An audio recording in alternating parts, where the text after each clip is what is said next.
अविनाश सुबह समय पर उठा नहीं तो संस्कृति को चिंता हुई।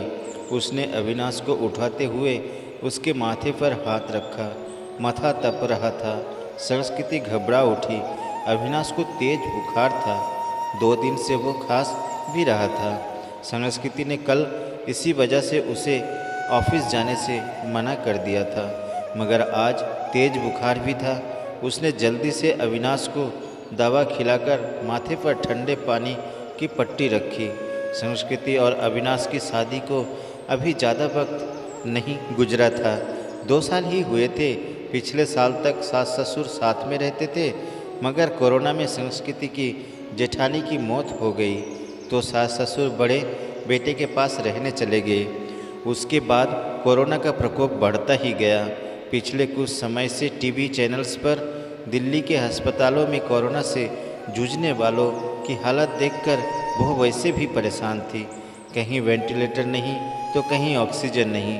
मरीजों को अस्पतालों में बेड तक नहीं मिल रहा। ऐसे में अब उनका क्या होगा, यह सोचकर ही वो कांप उठी। जल्दी से उसने माँ को फ़ोन लगाया। माँ, अविनाश को सुबह से बहुत तेज़ बुखार है, क्या करूँ? बेटा, ये समय ही बुरा चल रहा है। राजू भी कोरोना पॉजिटिव है, वरना उसे भेज देती।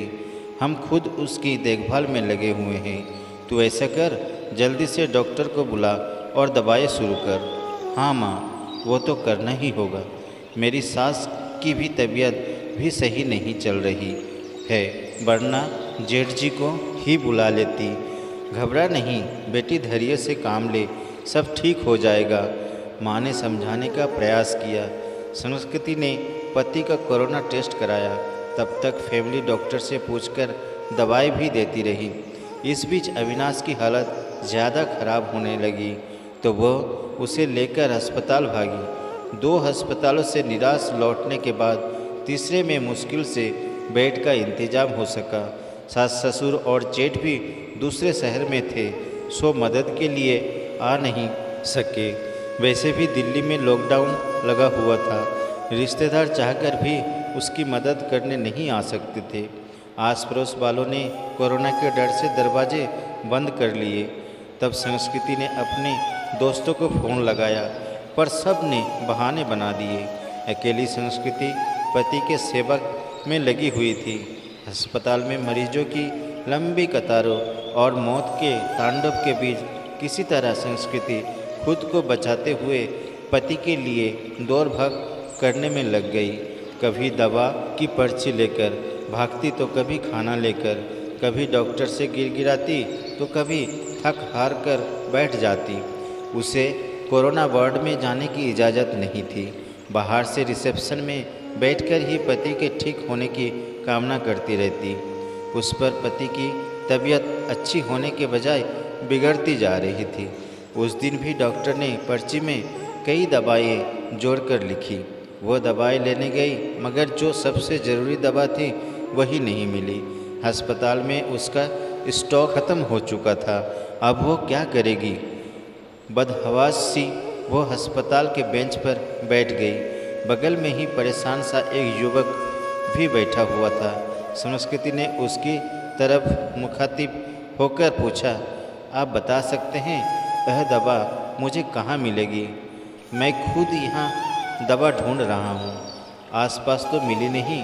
मेरे दोस्त ने बताया है कि नोएडा में उसकी शॉप है। उसने कुछ दवाएं स्टॉक करके रखी है, सो वह मुझे दे देगा।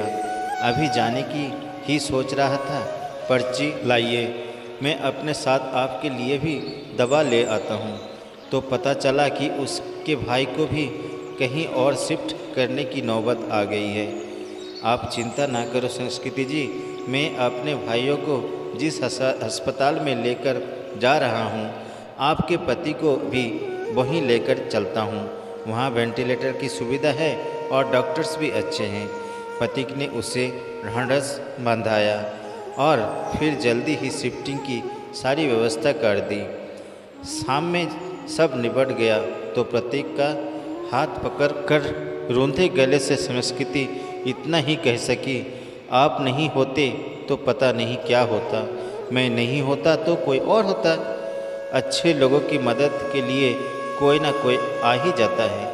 ऐसा नहीं है प्रतीक जी, मैंने अपने दोस्तों, पड़ोसियों और परिचितों सबको देख लिया। इस कठिन समय में कोई भी मेरे साथ खड़ा नहीं, केवल आप हैं जिसे 4-6 दिन पहले तक मैं जानती भी नहीं थी।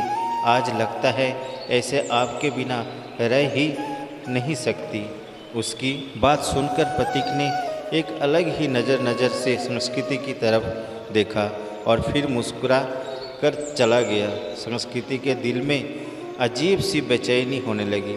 वह सोचने लगी कि प्रतीक का साथ इस परेशानी के समय में भी कितना सुकून दे जाता है।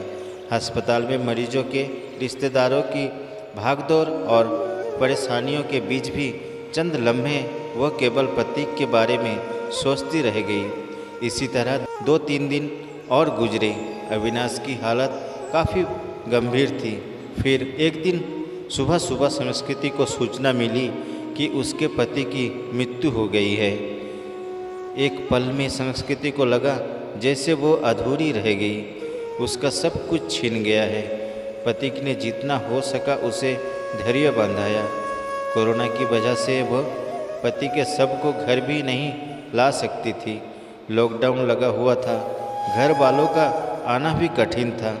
ऐसे में उसे समझ नहीं आ रहा था कि पति को अंतिम विदाई कैसे दे। 7-8 दिनों तक लगातार सुधार होने और रिपोर्ट नेगेटिव आने के बाद उसे डिस्चार्ज भी कर दिया गया। इतने दिनों तक संस्कृति ने भी अपना खाना पीना और नींद भूलकर दिन रात पति की सेवा की थी। डिस्चार्ज वाले दिन वो बहुत खुश थी। उसने सीधा अपने घर के लिए कैब बुक किया और प्रतीक को अपने घर ले आई। प्रतीक ने टोका तो संस्कृति ने थोड़े शरारती अंदाज में जवाब दिया, मैंने फॉर्म में एक जगह यह लिखकर साइन किया है कि मैं तुम्हारी पत्नी हूँ और इसलिए अब मेरा और तुम्हारा घर अलग अलग नहीं बल्कि एक ही होगा। मगर संस्कृति लोग क्या कहेंगे? लोगों का क्या है प्रतीक? जब मुझे ज़रूरत थी तो क्या लोग मेरी मदद के लिए आगे आए थे? नहीं ना। उस वक्त तुमने मेरा साथ दिया, अब मेरी बारी है। इसमें गलत क्या है? तुम थोड़े ठीक हो जाओ, फिर सोचेंगे कि क्या करना है। संस्कृति ने अपना फैसला सुना दिया। करीब 10 दिन संस्कृति ने जी भर कर प्रतीक का ख्याल रखा। हर तरह से उसकी सेहत पहले की तरह बनाने और खुश रखने का प्रयास करती रही। संस्कृति एक संयुक्त परिवार से संबंध रखती थी। ससुराल में धन संपत्ति की कमी नहीं थी। ये घर भी पति के बाद उसके नाम हो चुका था। पति ने उसके लिए काफ़ी संपत्ति और गहने भी छोड़े थे। बस एक हमसफ़र की कमी थी जिसे प्रतीक पूरा कर सकता था। उस दिन शाम में संस्कृति ने प्रतीक के हाथों को थामकर कहा, जो बात मैंने अनजाने ही उस फॉर्म में लिखा, क्या हम उसे हकीकत का रूप नहीं दे सकते? क्या मैं तुम्हें अपने हमदर्द के साथ साथ एक हमसफ़र के रूप में भी स्वीकार हूँ? मुझे लगता है संस्कृति की अब बात कहना फजूल है। मतलब है कि तुम ऑलरेडी मेरी हमदर्द और हमसफ़र बन चुकी हो। हम हमेशा साथ रहेंगे। तुमसे बढ़कर कोई और मेरा ख्याल नहीं रख सकता, कहकर प्रतीक ने संस्कृति को गले से लगा लिया। दोस्तों, ये कहानी आपको कैसी लगी कमेंट करके ज़रूर बताइएगा और चैनल में नए हैं तो चैनल को सब्सक्राइब करके इस दोस्त को सपोर्ट कीजिएगा। वीडियो देखने के लिए और कहानी सुनने के लिए आपको बहुत बहुत धन्यवाद। Thank you.